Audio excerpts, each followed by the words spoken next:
ಘಾಟ್ನಲ್ಲಿ ದಟ್ಟ ಮಂಜು ಆವರಿಸಿದೆ. ಈ ಸಂದರ್ಭದಲ್ಲಿ ದಟ್ಟ ಮಂಜು ಆವರಿಸಿದ್ದು ಸುಮಾರು 4-5 ಅಡಿ ದೂರವೂ ಕೂಡ ಕಾಣದಂತಹ ಒಂದು ಪರಿಸ್ಥಿತಿ ನಿರ್ಮಾಣ ಆಗಿದೆ. ಸುರಿದಂತ ಒಂದ್ ಕಡೆ ಮಳೆ ಚಿಕ್ಕಮಗಳೂರು ಭಾಗದ ಚಾರ್ಮಾಡಿ ಘಾಟ್ನಲ್ಲಂತೂ ದಟ್ಟ ಮಂಜು ಆವರಿಸಿದೆ.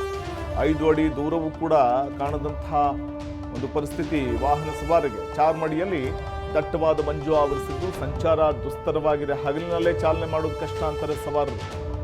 ಹೆಡ್ಲೈಟ್ ಹಾಕಿದ್ರು ಕೂಡ 5 ಅಡಿ ದೂರವೂ ಕೂಡ ಕಾಣಿಸ್ತಾ ಇಲ್ಲ. ಅಷ್ಟು ದಟ್ಟ ಮಂಜು ಆವರಿಸಿಕೊಂಡಿದೆ.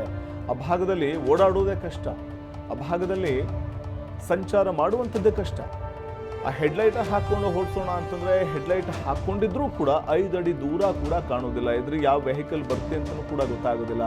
ಎದುರಿಗೆ ರಸ್ತೆ ಕೂಡ ಸರಿಯಾಗಿ ಕಾಣಿಸೋದಿಲ್ಲ. ಅಂಥ ಒಂದು ಪರಿಸ್ಥಿತಿಯಲ್ಲಿ ವಾಹನ ಚಲಾಯಿಸುವಂಥದ್ದು ತುಂಬ ಕಷ್ಟ ಅನ್ನುವಂಥ ಮಾತನ್ನ ವಾಹನ ಸವಾರರು ಹೇಳ್ತಾ ಇರುವಂಥದ್ದು. ಸದ್ಯದ ಪರಿಸ್ಥಿತಿಯನ್ನ, ಸದ್ಯದ ಚಿತ್ರಣವನ್ನು ನಿಮಗೆ ನಾವು ತೋರಿಸ್ತಾ ಹೋಗ್ತಾ ಇದ್ದೀವಿ.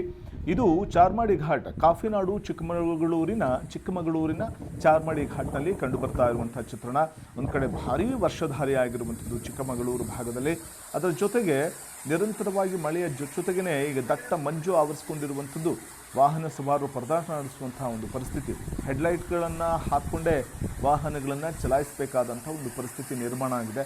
ಸ್ವಲ್ಪ ಹೊತ್ತು ಕಳೆಯೋಣ, ಹೊತ್ತು ಕಳೆದ ನಂತರದಲ್ಲಿ ಬಹುಶಃ ಮಂಜು ಆವರಿಸಿರುವಂಥ ಮಂಜು ಕ್ಲಿಯರ್ ಆಗಬಹುದು ಅಂತಲೇ ಭಾವಿಸ್ತಾರೆ ಈ ವೇಳೆ ವಾಹನ ಸವಾರರು. ಆದರೆ ಸ್ವಲ್ಪ ಹೊತ್ತೇನು 1-2 ಗಂಟೆ 3 ಗಂಟೆ ಕಳೆದರೂ ಕೂಡ ಈ ವೇಳೆ ದಟ್ಟ ಮಂಜು ಆವರಿಸಿರುವಂಥ ದಟ್ಟ ಮಂಜು ಕಮ್ಮಿ ಆಗ್ತಾ ಇಲ್ಲ. ಹಾಗಾಗಿ ವಾಹನವನ್ನು ಚಲಾಯಿಸುವುದು ಬಹಳ ಕಷ್ಟ. ಎದುರಿಗೆ ಯಾರು ಬರ್ತಾ ಇದ್ದಾರೆ, ಯಾವ ವೆಹಿಕಲ್ ಬರ್ತಿದೆ, ರಸ್ತೆ ಯಾವುದು ಅದನ್ನು ತಿಳಿಯೋದು ಕೂಡ ಕಷ್ಟ.